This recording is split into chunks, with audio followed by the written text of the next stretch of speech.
very well. How about yourself? It's good. As you can see, I'm pretty comfy in here. Temperature's great, weather's great, I can't complain. And summer, just like that, it's all done. I know. After the long weekend, did you do anything? I did some work, and then I am trying to hold on to the last bit of summer. I actually went e-scootering around UBC yesterday. Tons of fun. I spent about 2 hours there. You know, a lot of things has changed in the campus. You know me, like we do a lot of business around UBC, but like I never really had time to step my foot into UBC. Tons of changes, lots of fun. How about you? What'd you do? Good. I think over the weekend or just before we went to Squamish, my fiance and I, we had a nice little short walk. Nice. Went to this burger joint on the side of the highway. Very, very good, actually. Their smash burgers were delicious. Oh, good. Outbound Station, shout out to them. Outbound Station. Good job. I think I should try Squamish, right? Yeah. Okay, I'll go try on that. But without further ado, since now summer is kind of over, we're heading into September, it is time to review all the news that we have in August. I mean, August, what did I say? August is kind of like our real estate market. It was kind of just chugging along. There wasn't a lot of news, but there was some really important news that they kind of just sneaked it in there. Yep. And then not a lot of people are talking about, except for the people that's actually in real estate. Yeah, so hopefully people will definitely find value in this information, because it definitely surprised me when you and I were talking about this and preparing our scripts. Yeah.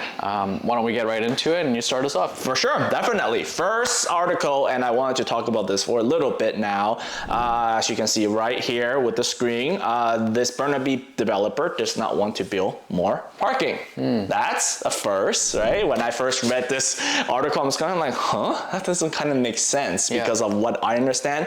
So let's quickly get in some details. The developer has a project kind of around the Lohi area. I believe the Bruce was his name, is representing, and he presented something to the Burnaby planning development.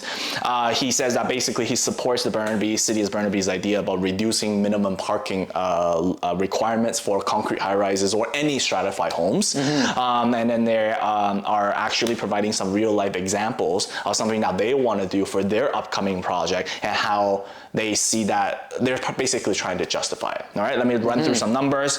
The current project they have by Lohi is they're currently dealing with 11 levels of underground parking. Okay. That's first thing. The project is located 4 minutes away from the Lohi SkyTrain station by walking. So it's very, very close. Okay. So I can kind of see already his kind of argument. 4 minutes walking distance? Yes. Okay. To the Lohi SkyTrain station. Basically, he would like to eliminate 472 parking, which is equivalent to 5 levels of parking. So basically going from P11 to P6. Which at that point, everybody's like, oh, it kind of makes more sense. It's more bearable. I can't imagine driving through 11 levels of parking. Even going through P5 right now, for me in my head, it's like, okay, this takes like 5 minutes just to go round and round and round and round. Yeah. I have friends, well, it's actually my cousin. They live in one of those Brentwood high-rises. And honestly, I think their parking, I don't even know how they did. They bought like one of those Sky collections, but somehow their parking was at P6. Someone messed up there. Someone messed up, but it is nice and close to the elevator though. But that's not the point. But the point was, every time I go down all the way to P6, I'm just kind of like, yo, I don't feel really comfortable with any of this stuff at all. Once I pass P3, I'm like, are we still going down? Like, this is weird. I'm just waiting for that earthquake to happen, and knock on wood, hopefully none of us will be around in one of those buildings at the time. Right. Now, shifting a little bit back, by not building the 5 extra levels of parking, he will save, here are some real numbers, 1,791 tons of steel, 11,415 cubic meters of concrete, or if you don't know what that is, it's actually 1,425 less concrete trucks. Jeez. And they're also going to not move 67,655 cubic meters of soil, or another way I was trying to do, put your head around it, 5,700 less dump trucks that needed to go into site. By reducing the above, the developer is saying that they would save 2,700 to 5,400 tons of CO2 from the steel portion alone, and 19,000 to 25,000 tons of CO2 from the concrete side of things. That seems like such a wide range. 2,700 to 5,400 tons is double. Yeah, what kind of estimation is that? Anyways, it's a lot. Let's just put it that way. And they will also save 1 year in construction times. Now, another thing is the project will also come with 10 EV car shares, 88 e-bikes, and also some sort of car sharing passes for translating for the residents in that building. Okay, I misread that as there will be 10 EV car chargers. This is talking about like 10 actual vehicles, right? Yeah, I still find that pretty funny though, because you have 10 EV parking spots for how many people living in this high rise? Yeah. Right? Okay, I'll continue. So right now, like I said before, now that we're done with the facts, the city of Burnaby is actually in the process of drafting a new minimum requirement policy. And just like a lot of different cities are, Surrey is doing the same, Vancouver is doing the same. Linking to another news, actually, this is where I got a huge chuckle out of this. Burnaby actually had a first draft that was obviously declined, and was for the developer saying, hey, if you don't want to build that many parking, fine, no biggie, right? However, the city of Burnaby first draft is for any parking that you build less than our minimum requirement is $40,000 that you have to pay us per parking stall that you're missing.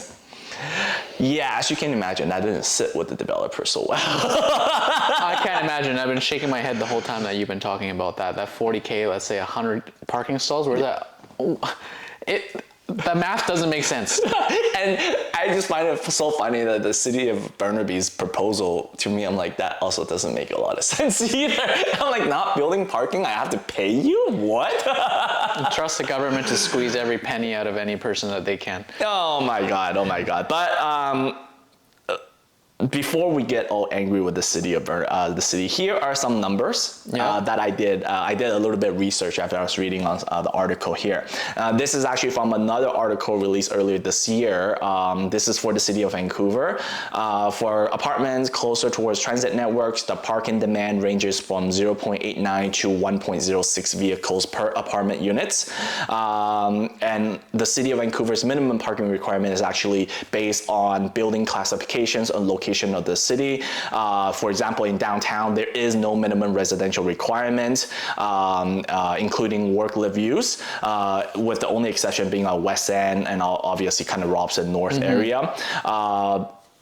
In the same article, they kind of state that it costs one on-site or underground parking for a developer, in order for them to build, sorry about that, it will cost them roughly $120,000. That's according to Jack, Vice President of Client Care at Rennie.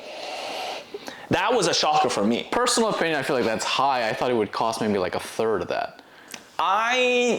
It was a third of that, I think, when I was initially joining the industry. So I'm not wrong. Inflation not wrong. And rising costs, as we always talk about. Right. So there's a lot. The reason why it took a long time to kind of go through this article is because there is a lot of things that it's not what we thought of, right? Talking about the money and talking about how much it costs for parking. So let's just strictly talk about the parking spaces, okay? Yeah. All I can share is during my days of pre-sale till now, parking space rules, limitations, everything has really changed. And what I mean by that, I joined the industry in 2008, and I was working with a lot of developers, and I was kind of selling in the burbs. I wasn't selling in downtown Vancouver, okay? So back then, parking was very easy. 2 bedrooms, you come with 1 parking. If you want a second parking, developer sometimes just throw it in for you. 1 bedrooms, every single one will have a parking. Even some studio units back in the days will have parking. 3 bedroom, automatically it comes with 2 parking. And then as kind of the years went along, it started to go, okay, there is 1 parking for 2 bedrooms, 3 bedroom, you could get a second parking, and then 1 bedroom, you still get 1 parking, but studio, you should get no parking. And then it evolved into some of the lower floor 1 bedroom, you get no parking, 2 bedroom, you can only get 1 parking, unless someone else from a 1 bedroom also doesn't want it, and maybe we can potentially sell you a second one. Until now, everything is just for sale. Right, your price does not come with parking. Your 1 bedroom doesn't automatically come with parking. Your 2 bedroom automatically doesn't come with parking. Sounds like I'm buying an iPhone where I no longer get a charger, I no longer get a cable, and all I get is the phone itself. Yeah. You know? And very soon you're not even gonna get the box. Because we're being more environmentally friendly. Right. Yeah. And that is the thing, right? A lot of people, when as I progress into the pre-sale career, a lot of people are like, why is this the case? Like, why are we doing this? Like, we can't be doing this. Like, we need parking stalls. And I always tell them that, have you ever heard the term? We want to be the greenest city by the year 2020 or 2030. I think before the podcast, you thought it was 2030, I thought it was 2020. But regardless, this is how I summarized the whole parking situation. And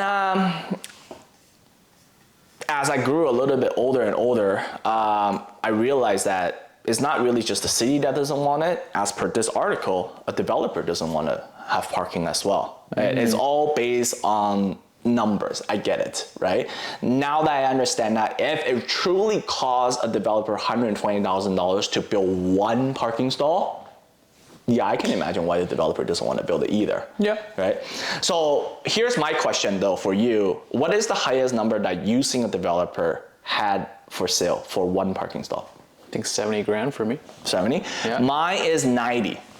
And 90 is still not 120 is my key thing here, right? Yeah. It was $90,000 in downtown Vancouver for a very, very reputable developer, right? So now that we understand, the reason why I'm bringing this up is that we understand market value, it's never $120,000. Let's say that he over-exaggerated. Let's say it's $100,000. The most a developer can sell it is $90,000. Now that we know, right? Fair. Most of the time, it's probably sold a lot less. Yep. So now that we realize building a parking stall is a lose money proposition for the developer, right? So that is the shocker for me. That's the first thing. Yeah. Yeah.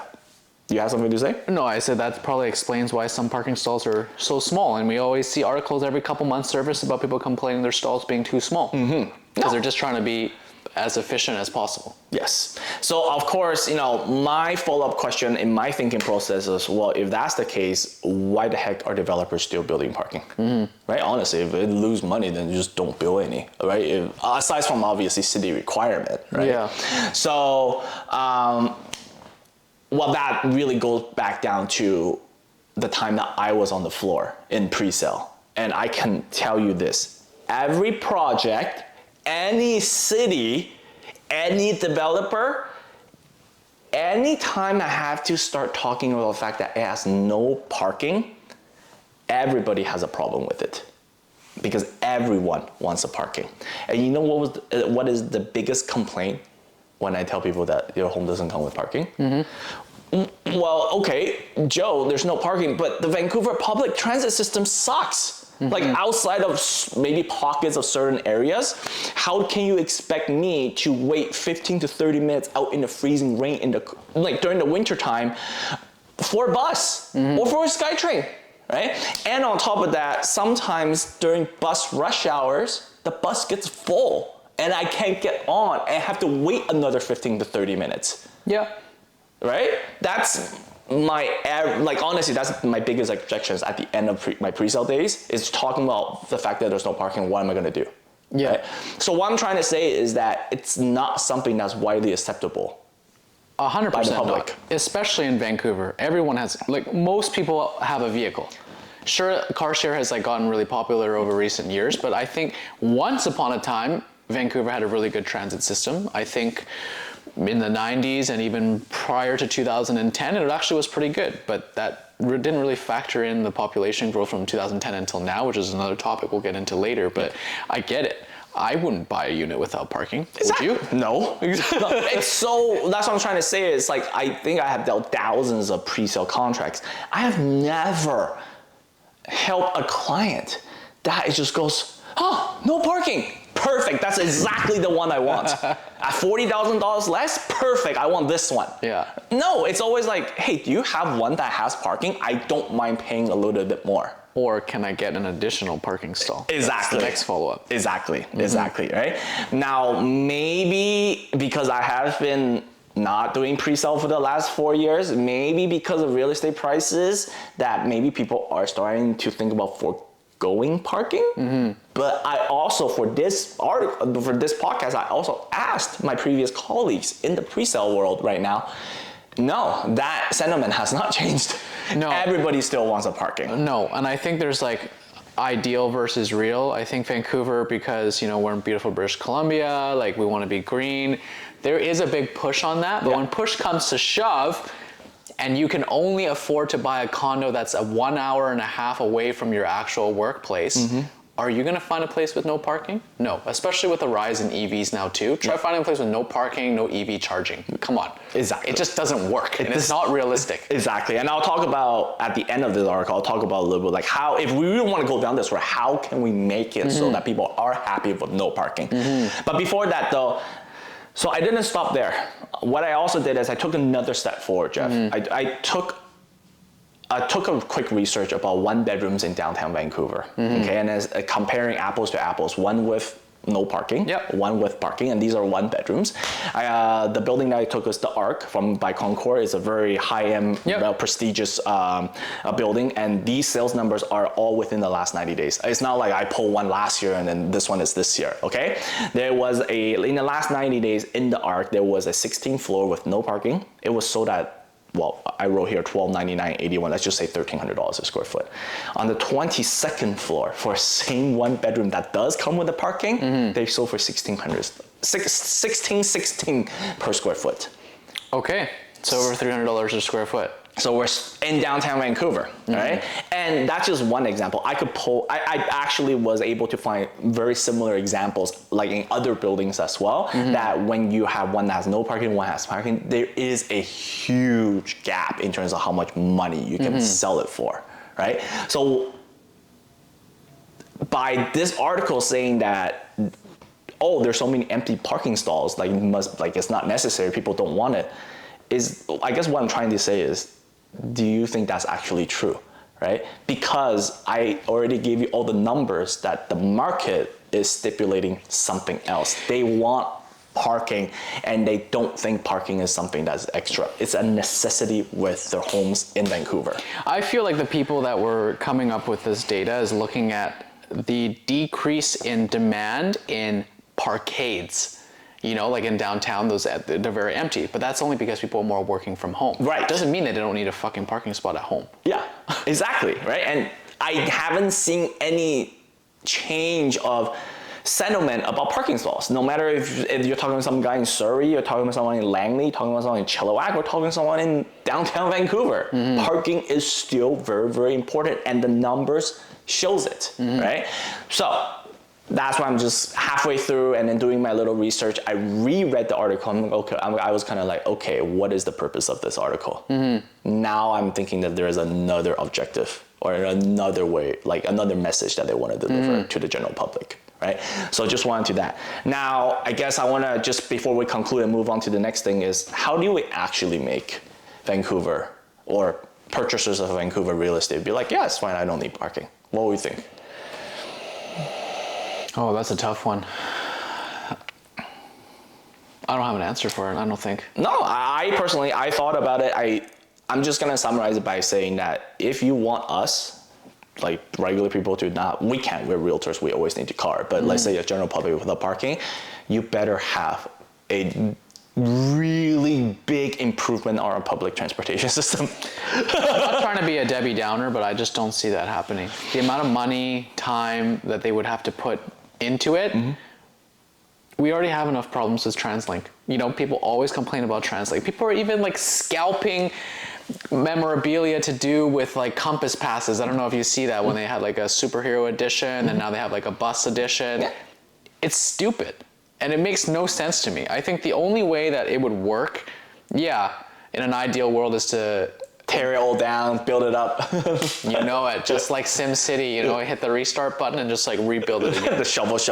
Let's just shuffle all these roads away and build. Honestly, to me, from like doing these news updates and news roundups, I just see that there's a lot of poor planning overall, and it's just everything that the city was expecting. Yeah. Projections got blown out of the water. And I'm not blaming these planners or whoever's in charge. I'm just saying that it's a big problem and more people need to look at it. Right. And I'm just going to say is that if you want the general public to forego their car and go with the public transportation, you better make two things. Make vehicles very difficult to obtain, or you make your public transportation system so good like Asia, most Asian countries, like Japan, like Taiwan, and at a cost where it's cheap enough for them to be like, okay, you know what, if I only have to wait 5 minutes per bus or I have to wait 5 minutes per SkyTrain, I can deal with this. I don't need this car anymore. I already know what you want to do. You want to be like Asia and you want to tax 100% on all cars. Whoa. Okay, before I get hated on. But anyways, I'll add on to it. The only other way I can see, just because we don't live in a sim city, we can't just tear everything down and stuff like that. The only other way is everybody's trying to a transportation method gets changed. And this is where I don't want to be like a big supporter or sound like it. This is where the e-bikes, the e-scooters, and all your different variations of those crap would potentially change the way how the city is, because those things I do say that it does kind of replace vehicles for short distance. I think so. Yeah. I literally had a friend who has one of those unicycles. I don't know what you call them, so the electric ones, and he scootered or whatever, wheeled himself from 25th and Fraser all the way to Mitchell Island under Knight Street Bridge. And he said he did it in 16 minutes. Yeah, and well, since we started being e-scooting quite a bit during my summertime, I can tell you in general, the time that I take for me from point A to point B, for would it be your house, another friend's house, Richmond Center, I don't know, like River District. Yeah. By me taking the scooter is most of the time is actually the same time it will take me as if compared to vehicles. Because you got no traffic. There's no traffic light, there's no traffic, and I'm cutting through all the shortcuts and stuff like that. Yeah. Right. So, I mean, not pushing everybody down that road, but that I see a chance of this higher than literally SimCity everything out and then rebuilding everything from the ground, or trusting on TransLink to boost up their amount of buses that people just have to wait 5 and 10 minutes every single time. And hopefully we'll be able to see these improvements in our lifetime. Yeah. I know we always throw shade at the city, but it's just everything is too slow. Everything. You offer rebates for EV charging, whatever it is, but thank you very much for sharing that. I think the takeaway for me is that if I'm investing in a property, make sure you buy something with parking. Yeah, and it doesn't matter if you're City of Vancouver or City of Langley. I just give you some numbers that buying the parking is still a better sound investment with your real estate. Fair. I'm done with parking. I'm sorry that took a little while, but please go ahead with the next news article. Joe. Okay, so from the headline here, you guys can see BC real estate market more resilient than expected so far in 2023, and we know we're not doing a market update right now. However, in this current landscape where things change so quickly week to week, Joe and I just really want to make sure that we put this in here to give you the latest news as we receive it. Yeah. So in this article, it says that a member from the BC REA said that statistics estimating a 2.8% year-over-year decline in home sales for 2023 and a 2% drop in the average home price to $976,600. Within the Real Estate Board of Greater Vancouver's jurisdiction, home sales in 2023 are forecasted to drop by 4.3% year on year, while the average home price will see a slight year-over-year uptick of 0.2% to $1.275 million. Now, for you guys' reference, from our last market update, the benchmark price for a home in Vancouver was $1.21 million, so it doesn't seem like we're too far off. $60,000. $60,000. We have 3 months, so $30,000 each month. Wait, no, $20,000 each month. Joe can't math, an econ major. And it says here for 2024, BCRA is currently forecasting a 6.1% year-over-year increase in home sales province-wide, including a 7.1% increase in the Greater Vancouver area and a 3.4% increase in the Fraser Valley. In terms of home prices province-wide in 2024, it will once again reach 7 digits, representing a 2.4% year-over-year increase. This includes average home prices of $1.29 million in the Greater Vancouver. My thoughts on this, I would say definitely this isn't the gloom and doom that the media was reporting a year ago. A year? It was like 9 months ago. It was like 2022. Yeah. We'll still just count 1 year in my books. Yeah. And that's why you and I always say numbers don't lie, but people do. So This is just a reminder for everyone to not always believe in what you see and hear on the news, and just kind of like do a little bit more research and look into the statistics. Now, again, I want to reiterate why we feel like there's such a resilient market in Vancouver. Our province slogan is literally beautiful British Columbia, or super natural British Columbia. Yeah. And for the people who live and have visited BC before, I think there's no question about it. There is a lot of beauty here, which is what's drawing. Point 2, immigration. I don't want to talk about the supercharged immigration right now, which we will in the future, but also with the lack of inventory. We are just not building enough homes. Yep. Now, what is the projection for next year? Me personally, I feel like we will see a rise in home prices because of the aforementioned points, but I feel like the increase will be within 1% or slightly under. I don't think we'll see a massive increase unless the interest rates come down significantly, which I don't feel like it will.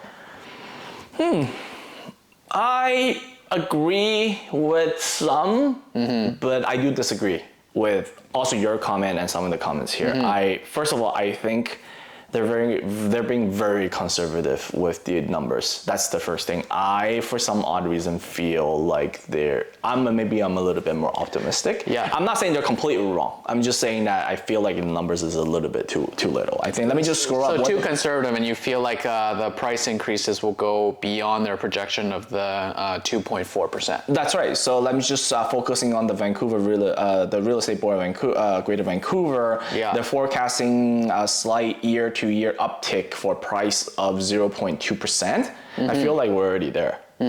Like we're not market update, but didn't we talk about that last market update? Yep. So that's the overall thing. Not saying that they're wrong. They're right. I feel like they're right, but I personally feel like the numbers will go up even more. Why though? Number one, I do think we're at the peak of interest rate. Well, I mean, there's the whole letter, David Abbey. Do we have it in here? We're not talking about that, right? No, we're not about that here. So, whole David Abbey sending that letter to our the financial minister and saying, we can't keep doing this. Like, the BC is literally crumbled apart, right? And our GDP number came back, and it became negative and all that stuff. So, because of that, I do feel like the implementation of keep raising interest rate, the effects is finally here. And this is what a lot of people always kind of forget. Economy and real estate is always a little bit lagging behind. And because of that, I do feel like they're in no right or no situation to continue raising interest rate. However, I do feel like if we remain at this elevated interest rate, then what's going to happen is that people are still going to feel trapped within their home. And they're not going to move, and we're still going to have this low inventory problem, right? So, however, I do feel like if they do start to staircase themselves down with the interest rate, what a lot of people, I personally don't feel understand is that the number of sales activity that we're getting right now and the prices that we're getting right now is artificially suppressed due to interest rate.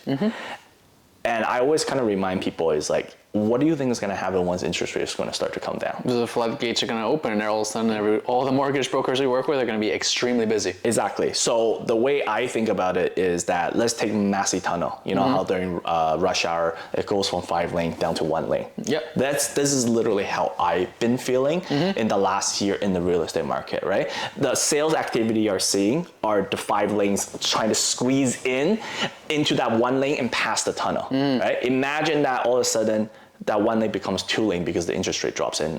What do you think is going to happen? There's going to be more sales activities, right? Let's assume that, okay, we open up 2 lanes, but the supply is still very short. Well, guess what's going to happen to price? It's just going to go like this again, right? Because you have more funnel of people trying to go in. What a lot of people are forgetting is that by raising interest rate, what they're doing is they're not just taking people off. They're just temporarily parking that idea to the side. And once it becomes a feasible idea, what people are going to do? They're going to jump right into this traffic. That is true. I literally have a client that says, you know what, Jeff, every single month that I don't find a home, my deposit just gets larger. Yeah. Or my down payment, I should say. And because of that, I feel like, once again, going back to this article, I feel like they're being really conservative. Though I can see that even if our government has a status quo of where the interest rate is right now, I still feel like these numbers are a little bit conservative. Okay, well, I look forward to checking in again in a couple months, and let's just see who's right. Oh man, I hope. But hey, track record is generally, I'm somewhat okay. I'm still okay. I'd say we're 50-50. Yeah. Okay, anything else that we want to talk about in that article there? No, Okay. I think so. I just think that the people that I've been seeing, they have been feeling the pinch of the interest rate hikes. I have seen deals collapse due to financing more so than I have in the last 6 months. For sure. So we'll see. I mean, you don't have to say other people. Let's just say us. Like we're residents of Vancouver as well. Like, are we feeling pinched? Yeah, even more. 1,000%. Yeah, exactly. Right. All right. Let's move on to the next one. Article. Boom, right here. Return to foot traffic to key areas. Basically, this is talking about commercial. Okay. Let's just quickly go. Strengthening international travel combined with domestic tourism and the return of downtown offices workers is making the active retail real estate market in BC. Great news, because especially the last 3 years because of COVID. Right? It's nice to have the cruise ship and the summer tourism back. It seems like it's back to normal, says retail specialist Adrian, senior vice president of CBRE. There are clearly pockets out there throughout the city and throughout Metro Vancouver and the rest of the BC that are struggling, but it seems like every listing that we have right now, there is some sort of activities on it. And this is also confirmed by our commercial branch at William Wright. Stephen and Matthew have continuously told me recently, it's like, hey, I'm starting to feel busy again, right? Because they literally had like a whole year where they just go, oh my God, I don't know. I feel like even just 2 weeks ago when we were talking about it, it was a different story where they're like, oh, I don't know if I want to keep doing commercial. Yeah, exactly, right? So that is how quickly the landscape in real estate can change in a matter of 2 weeks. Exactly. And I can imagine why. And so far, the article makes sense. We have cruise ships, we have tourism coming back, and there is a lot of tourists in Vancouver right now. Well, at least a week ago. Did you not see how messed up traffic was over the long weekend? I sent you a photo. Everywhere you go, it was like red. And it is not only downtown Vancouver, like this is like everywhere, right? Yeah, let's keep continue the article. They said this is obviously very different from a year ago when high-end retails in downtown Vancouver was challenged by the lack of tourism, cruise ships, or in-person work arrangements and stuff like that. Robson Street, the second most expensive retail area in Vancouver after Burnaby, is now seeing leases rate between $120 to $185 per square foot per annum. Strong demand for West 4th as well, because of all that stuff that's happening on the SkyTrain line, has now officially pushed the Kitsilano area to $60 to $100 per square foot lease rate per annum. Right? That's high.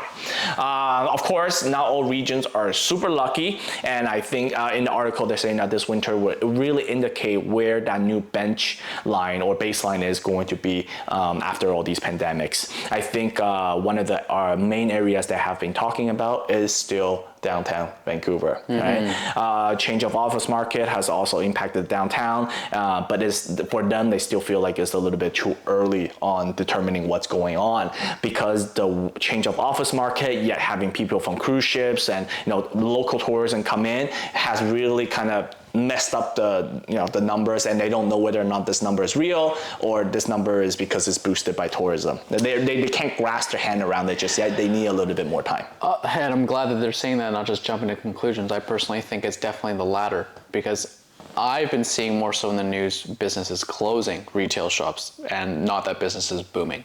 Most notably coffee shops, okay? Yeah. I think for a good 10-year span, coffee shops were so popular. I feel like every single week I'd see a new coffee shop pop up in a neighborhood. Yeah. And then now slowly they're dwindling. And a lot of it is not just because sales are not there. It's also because they're dealing with a lot of like crime. Right. Like people breaking in and breaking, like, there's only so much a small business owner can handle. Most people, when they start a business, they're already in the hole for about $500K to $1 million.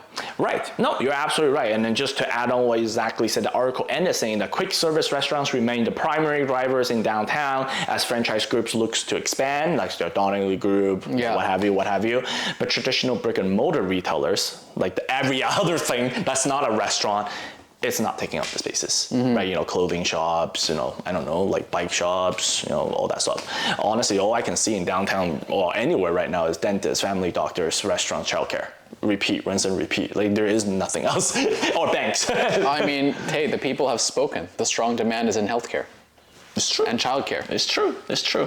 But yeah, anyways, that's the whole article. Firstly, like you said, I'm glad that things are getting better. Second of all, we kind of talked through it. The article is right. There are certain areas that is not recovering as nicely as other areas. Downtown, let's just bring the elephant out in the room. But we're not the only one. This is happening throughout the whole North America, and we talk about this, right? Yep. Calgary, I just came back from Calgary. Their downtown office vacancy is still sitting at 30-something%. Toronto is higher than Vancouver. Montreal is still higher than Vancouver as well. Now, I am going to say that there is one thing that is going for downtown Vancouver, or your proximities to downtown Vancouver that other cities might not have is. The other day I was just driving by and I just reminded myself how many residential high rises we have in downtown Vancouver.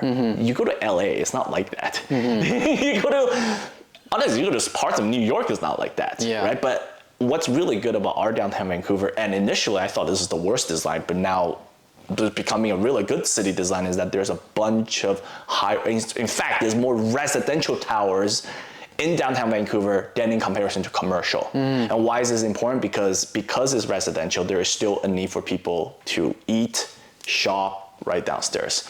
If our downtown Vancouver is designed like, say, Calgary, well, maybe Calgary 5 years ago, I bet you anything, our downtown is going to be pretty dead because of crime, exactly what you're talking about. Why this article pinpointed downtown as the one that they don't know how it's recovering is because of these things, right? You just said coffee shops, right? We all read articles about their shops getting smashed, burned down, or not just that, like the psychological effect of having you and your staff go to work, and there's homeless people, there's drugs, there's needles, and everything, right? And insurance is probably going up. Even if your shop is not getting broken in, shops around you are getting broken in, and insurance policy givers, they look at the neighborhood as a whole.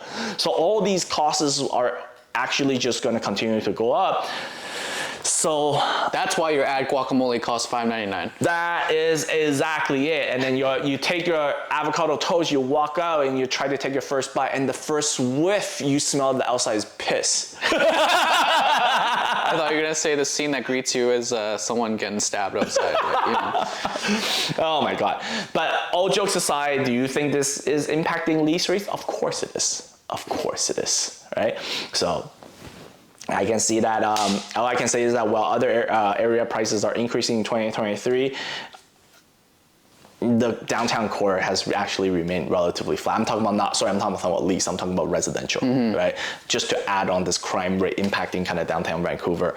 In the last, since 2023, if you look at kind of our stat center with how the prices have moved, only Cole Harbour has saw a big jump since the beginning of this year. Every other neighborhood actually saw it very flat or actually coming down a little bit. It's just not the same neighborhood that it was 3 years ago. We'll just put it that way. It's not. It really is not. Yeah. But anyways, that's that. Happy to see that retails are recovering. I like how they didn't even touch office. You realize this article does not even touch office. They're just strictly talking about retail. So don't get it mistaken that you're thinking that we're talking about offices as well. This article strictly just talks about retail. Yes. Yeah. Thanks for sharing that. The next piece of news I feel like might be one of the biggest ones that we're going to share today. Canada has underestimated non-permanent resident count by almost 1 million. Great. Oh my God, it's this. I got so angry when I read this, but on the back of my mind, I was also like, I'm not surprised. Yeah. In a way, right? But anyways, continue. No. So Close basically, economists from CIBC said that Stats Canada has missed the count of nearly 1 million PRs. As a result from federal policies, Canada's population has grown by 1.2 million, now reaching more than 40 million residents over the past 12 months. Now, in comparison, that is the same growth that the US saw over the same period, and they have 10 times the population. Right.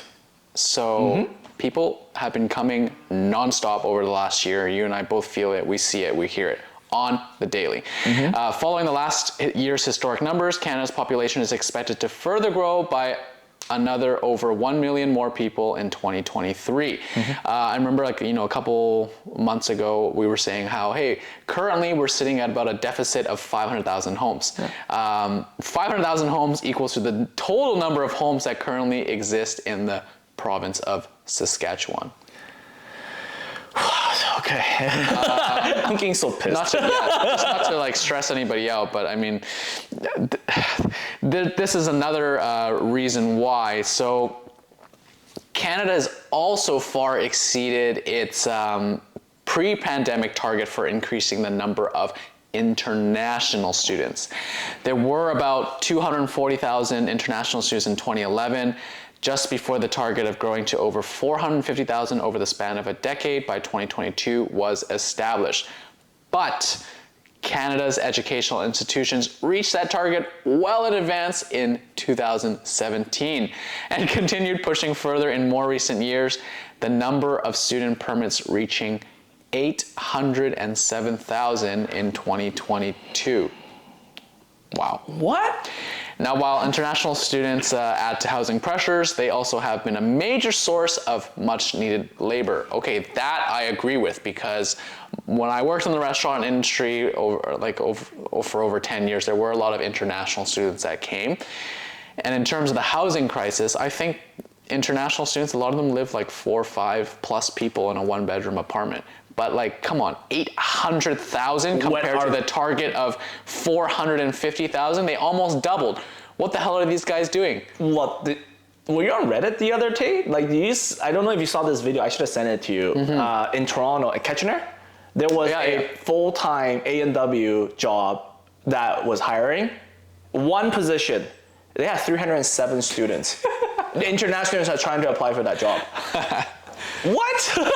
Yeah, but there's like qualifications for like international students, at least here locally. They're only allowed to work 20 hours maximum. At least the last time I checked. Yeah. 20 hours maximum, because they're supposed to be students. They're not primarily for the workforce. That's what work permit holders are for. But given what rent prices are right now, it's no wonder that even if you're trying to go to UBC and get a PhD, you still might be working at your local A&W. Correct. Here's my comment, since we're moving to the comment segment of this article. What a huge fuck up for a federal department of Canada. I can't emphasize how big of a, sorry, I'm gonna swear a second time, fuck up this is. Yeah. Because the only reason, we do real estate podcasts for Vancouver specifically, but this kind of miscalculation plays into other social problems within Canada, aka healthcare. What? Like, when I read this, I'm like, no freaking way. I can't even find a family doctor for any. Everybody is full. Every dentist is full. Yep. Right? And it's like, I don't, what? We have no, it doesn't feel like we have that many people. Well, that's also why when you're talking about the public transit system sucking, well, no wonder. It's like whoever the city planners were planning, they didn't forecast to have 400,000 excess in population just from international students alone. There's no way that our healthcare can support it, or transit, like power grids, nothing. No, it's true. That's what I'm saying, because you hit it right in the fucking nail, right? It's like the way that government issues money has to do with population, like what to expect, cost, and everything.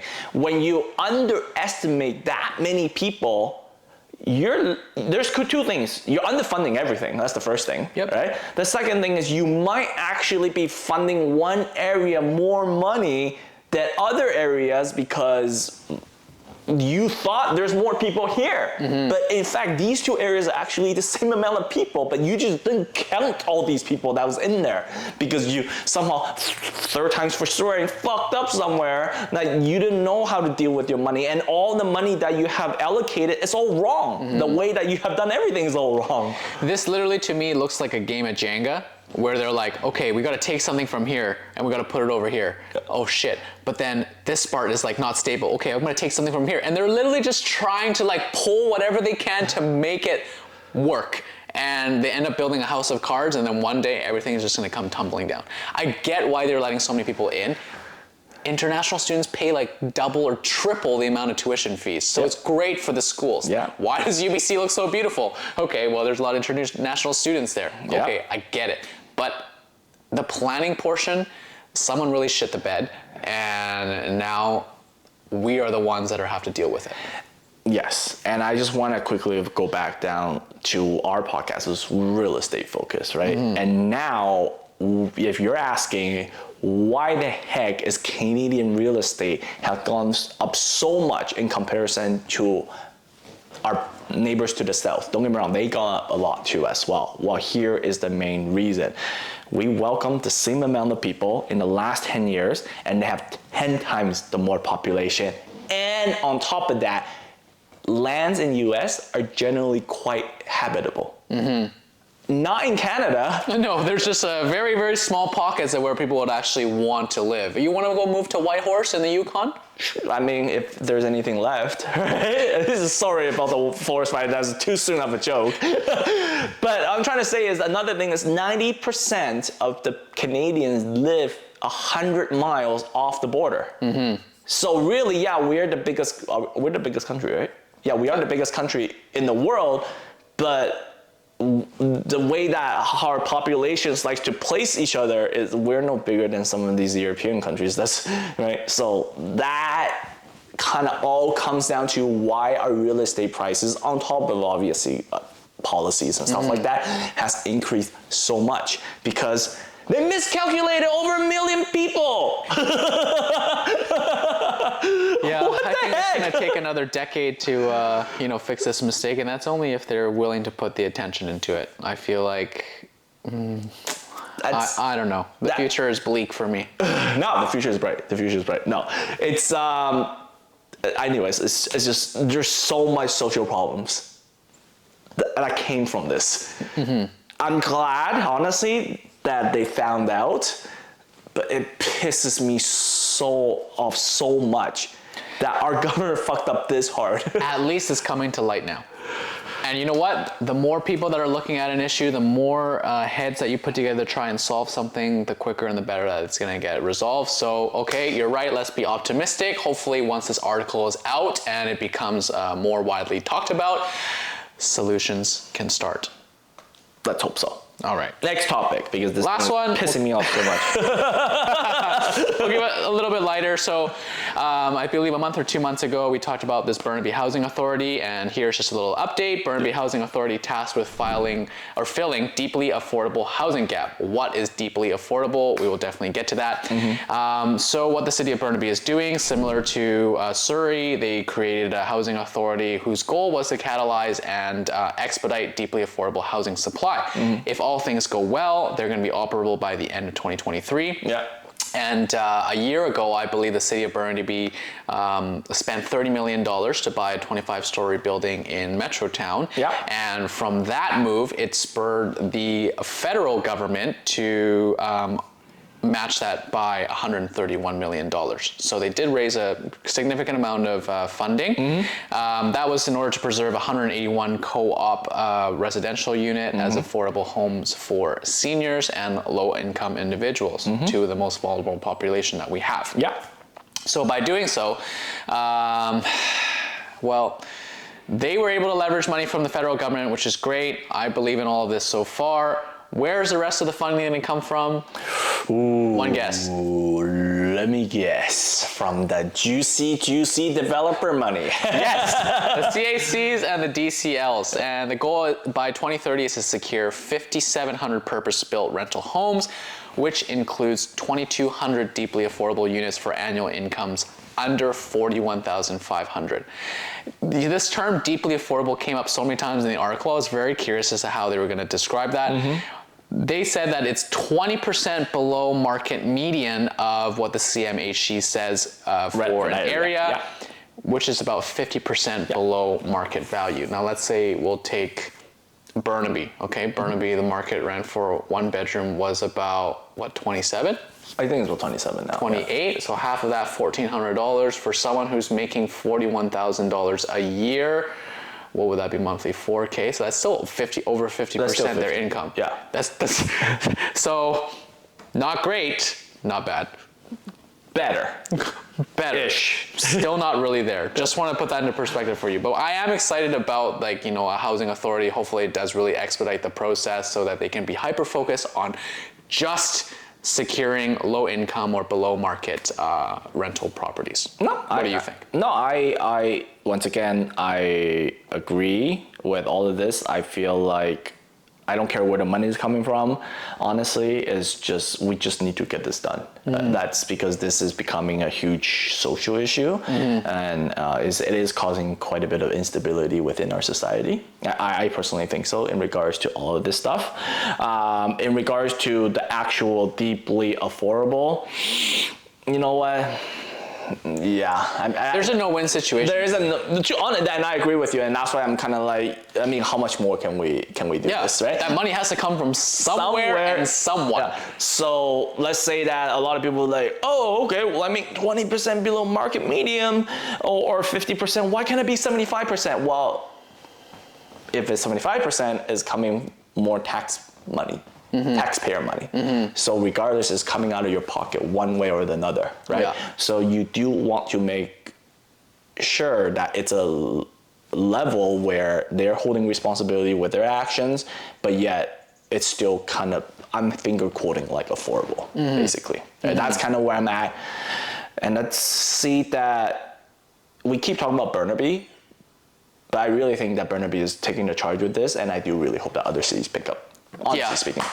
No, I'm hopeful. I think they're doing a pretty good job. It makes sense why a lot of people are moving to Burnaby. No, it's true. Seems like they have their shit relatively together. Kind of. And you know what? Like our article, we talk about a lot. Like this month, a lot of the upmarket is based on Burnaby. Burnaby, we're not picking on you. Like honestly, you guys do a really good job.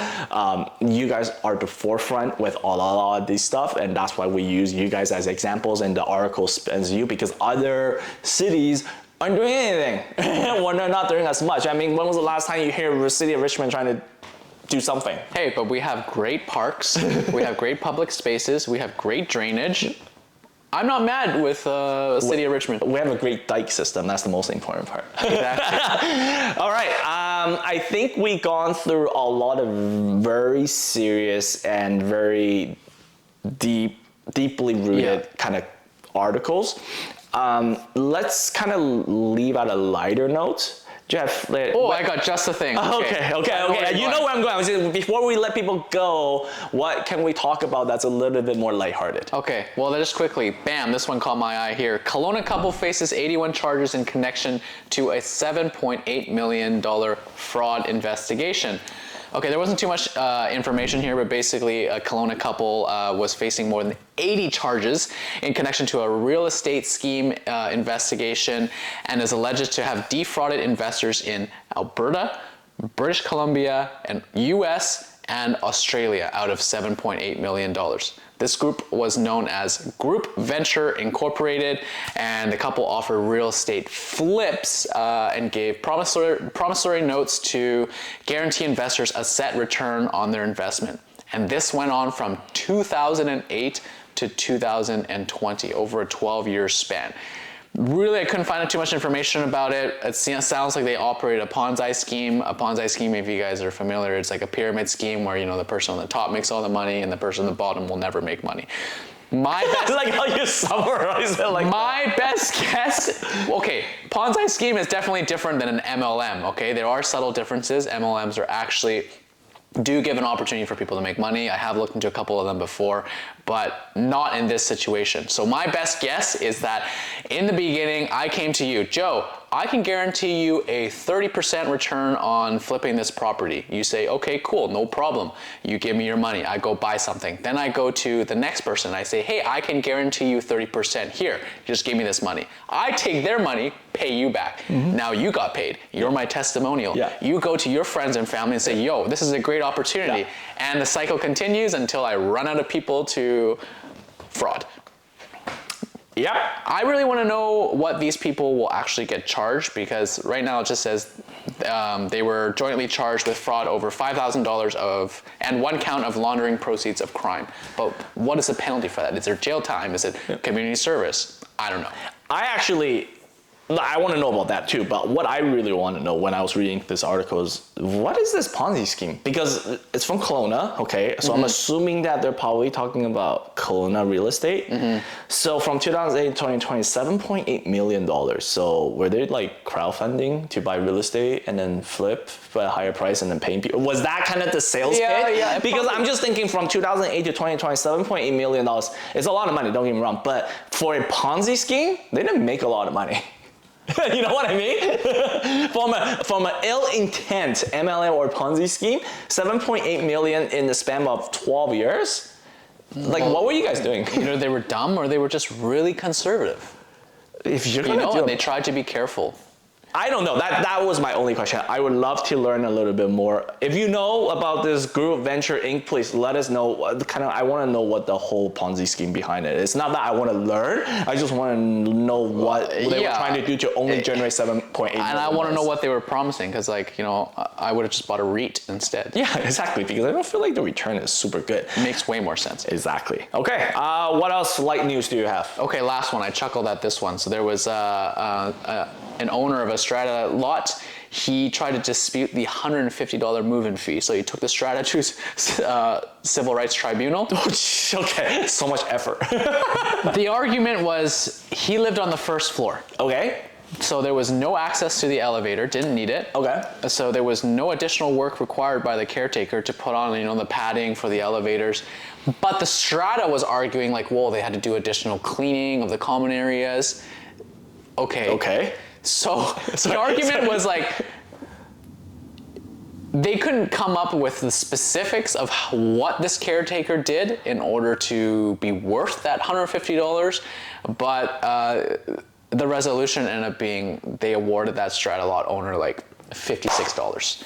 So they paid a little less than $100 in a move-in fee.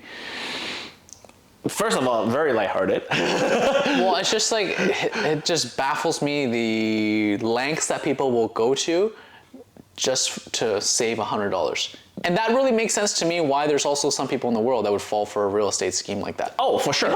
No, it's connected. I like you bring this up because I get asked a lot. And I asked this question to my landlord back in the days. Is I rented a ground floor unit and I was just like, do I really need to pay a move-in fee? I mean, the patio is right here and I can put my truck right there. Yeah. What am I actually using? Potential damage of the hallways. Yeah, like what am I actually damaging if you're moving it indirectly from the patio? Yeah.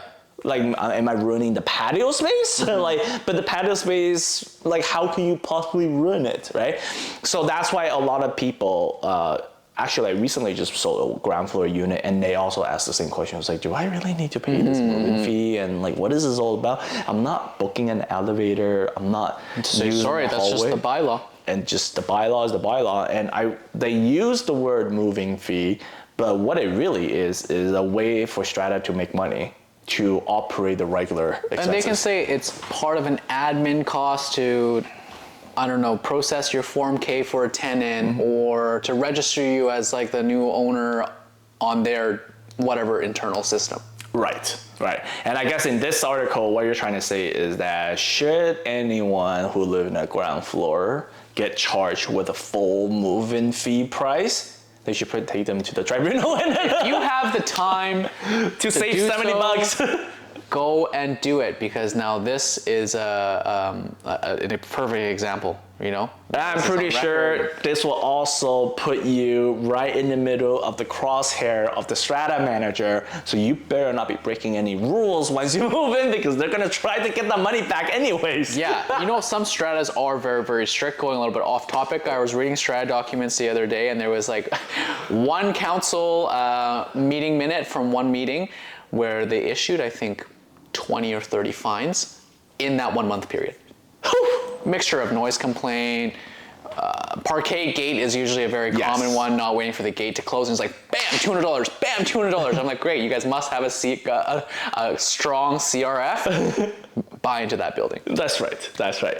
Well, thank you for that, and I think that should be it. I mean, we covered quite a bit, so thank you guys if you're still listening to the end. We really appreciate you joining us, you know, hearing what we have to say with some of these major current real estate events in Greater Vancouver.